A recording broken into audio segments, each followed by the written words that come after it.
What's up, everybody? It's your girl, Marisha LaShay. It's so good to be here before you guys this morning. Happy Friday.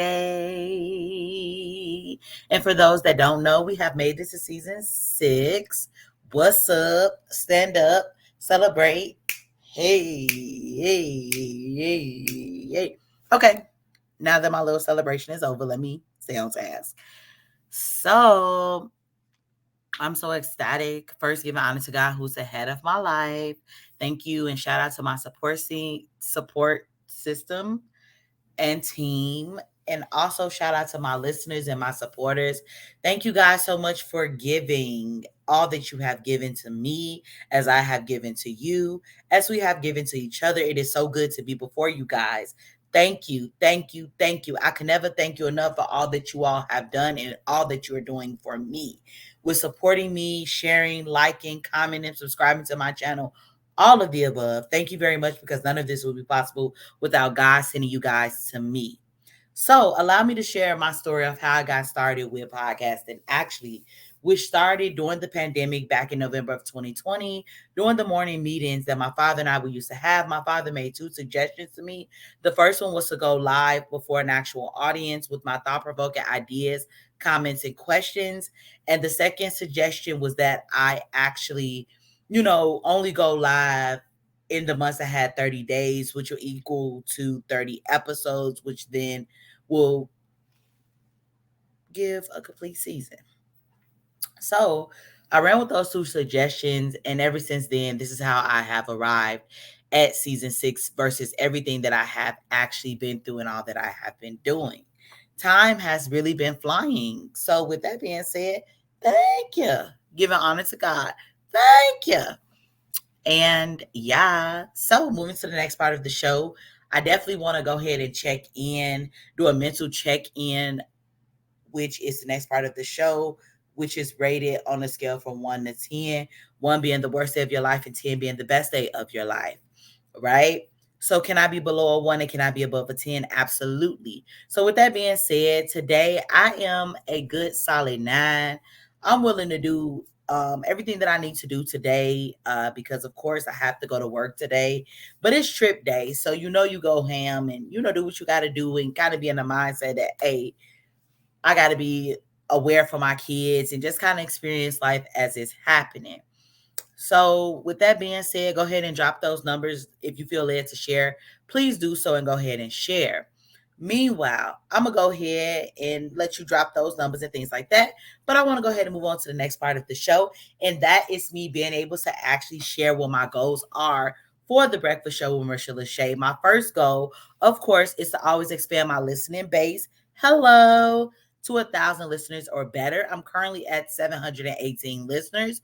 So definitely tap in with your girl on every platform. I'm on about 10 different platforms. So just pick one. I'm there.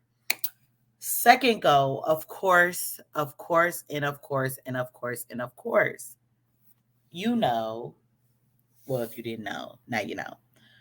But I have to be able to continuously to keep expanding with my brand into different countries. And I'm currently being heard in 12 countries. I'm trying to lock down the other 183 countries. And that's my second goal. Third goal is growing my presence on YouTube. I currently only have 17 subscribers. I'm trying to get those numbers up because that is definitely important, because presence is important. And my YouTube page is Marisha LaShay using the @ symbol 1020. Please feel free to like, share, and subscribe. Tell a friend to tell a friend to tell a friend, right? Then fourth goal is subscription starting with Apple Podcasts. Okay, of course, like I said, I'm on more than one platform. I'm going to start with Apple Podcasts, and then I'm just going to keep on pushing. All right, 5. So, my fifth goal is to establish a podcast for younger listeners. So you guys stay tuned, because it is coming as promised, and as I've been talking about repeatedly, day after day, day after day, day after day, day after day. This is one of my goals. And last but not least, adding digital products and merchandise. So with digital products, you guys know that my ebook is dropping 7 days from now. My book's supposed to have been out, but thank God that I finally, just kind of found myself of being able to fix and answer unanswered questions and things like that. God is good. It's not about the right time, it's about the time, making it the time. So, with that being said, be on the lookout for that. That's coming. Courses, workshops, classes, speaking engagements, all of it is coming.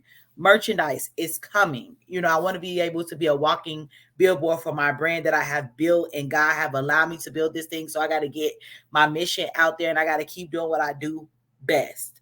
So, with that being said, this is season 6 of this podcast, and every podcast season that I have dropped have had a different focus. So, we are focused on the 26 trending topics in life in an alphabetical order.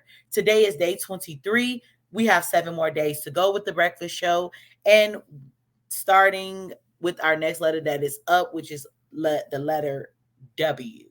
Okay. And the question of the day is, what topic starts with the letter W? So today we're going to be talking about women in leadership. Okay. And we want to talk about the representation and empowerment, but also just the different things that we face as women, with being in these leadership roles. So I pulled an article today from St. Catherine University. All right, that I found very, very interesting. So, overcome barriers to female leadership is what the article is called. What barriers do female leadership and how can they overcome? So, we're exploring strategies that allow women to rise above challenges and thrive in business. Some of the barriers include sexism. And when we talk about sexism, this is what we're talking about. Sexism is viewed or overturned, holds professional women back. Sexual harassment, inequitable workforces, and subtler forms of sexism place a huge burden on professional women working towards their goals. For an example, when professional women constantly get interrupted or mistaken for administrative assistants at board meetings, it takes a mental toll that can stall their progress. Deeply ingrained attitude and biases against women keep professional women from getting their well deserved respect and finding opportunities for advancement. The United States has yet to fully dismantle the social structures that favor men over women. As a result, professional women must conform or confront incorrect assumptions and perceptions about their abilities and capacity for leadership. Another thing with being a professional woman is they tend to assume their male colleagues are competent. They less frequently afford their female colleagues the same good opinion. Professional women often deal with colleagues or supervisors who have low expectations of them or who discount them because of their gender. Okay, which leads us into our next point of gender biases, and stereotyping. Gender biases and stereotyping work against professional women's leadership aspirations. Employers tend to interrupt men's assertive behavior in the workplace as strong, commanding, and direct. But when women display the same assertiveness, their employers often see them as aggressive, pushy, and shrill. If a female professional's behavior doesn't align with gender stereotypes, then she often faces backlash. However, if her behavior jives with traditional gender roles, such as being accommodating or looking out for the best interests of others before her own, she may risk coming across as less competitive than her male counterparts. Another point that I want to bring to our attention is being less assertive or utilizing less assertive tactics when seeking promotions. Perhaps women used to use less assertive tactics when seeking promotions out of a concern that they could encounter gender biases and stereotyping. Nonetheless, the failure to self-advocate a well-deserved raise or promotion slows professional women's rise to higher levels of leadership. Unfortunately, a lifetime of socialization that has taught women to seek perfection in themselves can also make professional women more adverse to risk, therefore less pursuant of advancement. Unlike boys, whom adults typically teach to take risks and act bravely, society typically teaches girls to act cautiously. In the article, 3 of the most common challenges women face in negotiations, researcher and expert in negotiations and management, Mara Alikins, discusses her field study of women's experiences in negotiations. She found that women often hesitate to push for career advancement, citing citing lack of confidence and fear of backlash. So structural barriers. So let's talk about them. Limited access to established networks, less developed female leadership networks, family responsibilities. Okay.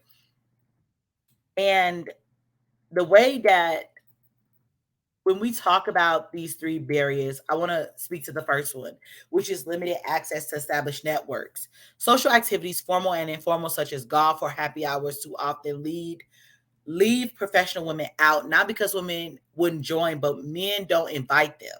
In turn, professional women miss opportunities to build the rapport and relationships responsible for career advancement. Professional women frequently experience limited access to established networks in which professional men often participate. This turns women into outsiders and hinders their ability to communicate, belong, and establish themselves as equals with their male colleagues and bosses. Second point, less developed female leadership networks. Men's historical dominance in the workplace has resulted in less developed networks of female leaders. Such networks play a critical role in mentoring and sponsoring budding female talent.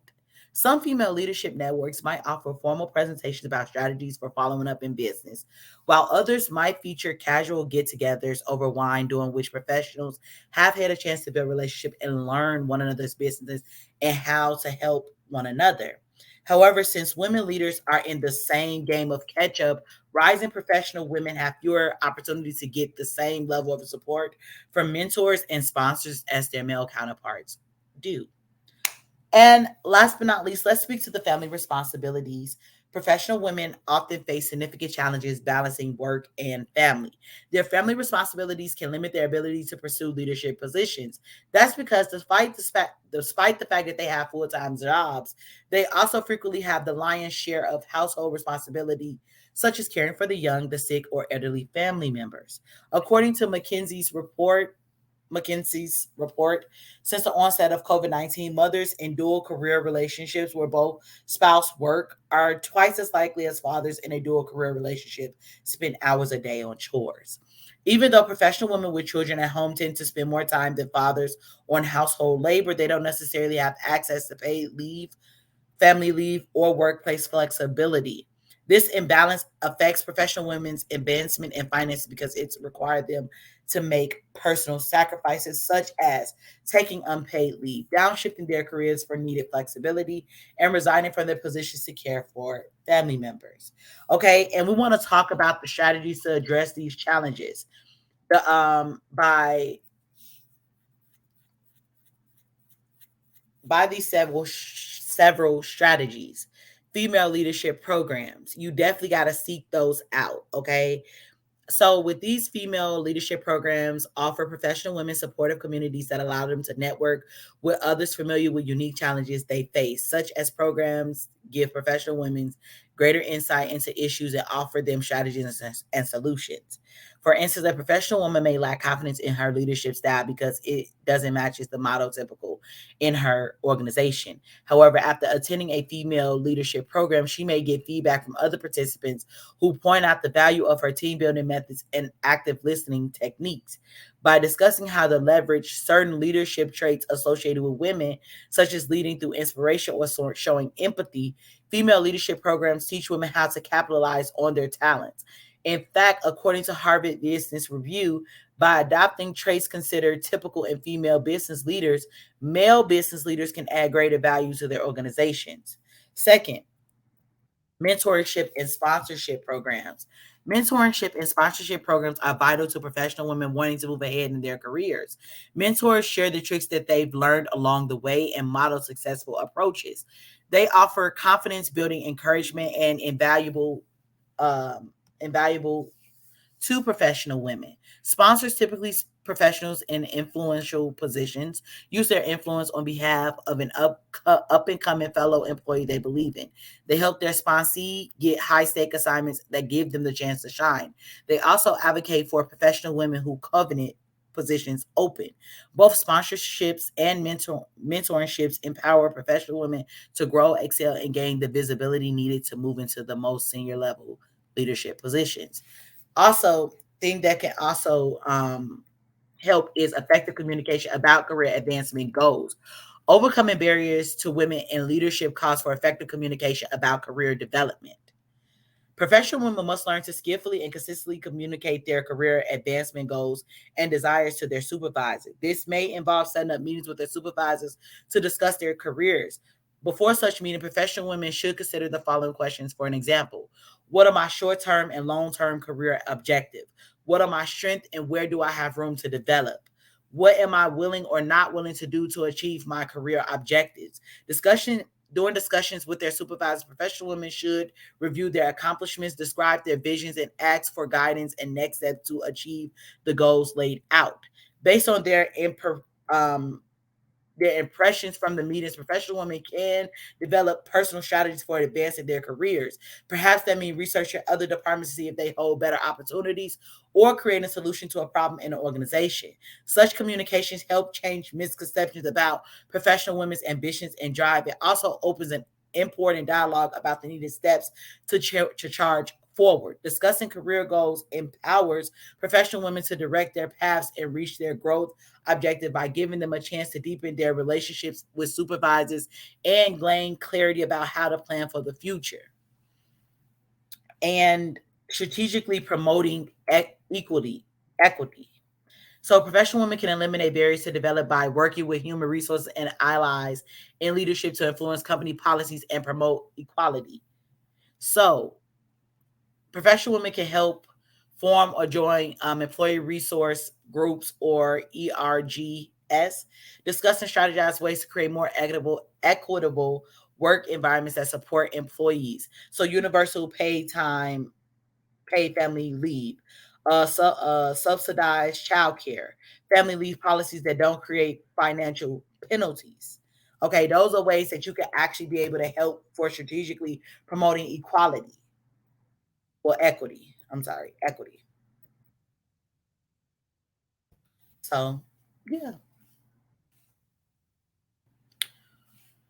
Whew, that was a lot, but it was definitely very interesting to think about when coming up with this topic because I'm a woman in business. I'm a woman, that have held leadership roles and things like that, but I have kind of shied away from leadership roles because of the time commitment and things like that. And actually being a single parent with having a child and everything that I'm doing, it takes some strategies and things to kind of put in place to get things done. But it's not doable. It's very doable. You just got to be willing to put in that strategy in place and position yourself so you can get the best of both worlds of meeting for your worlds to be able to come together. So with that being said, thank you guys for tuning in. I hope that speaking to my women listeners and my men, I hope that this was something that can be utilized for the women in your life, your mother, your father, I said, excuse me, your mother, your sisters, your girlfriends, your wives, your fiance.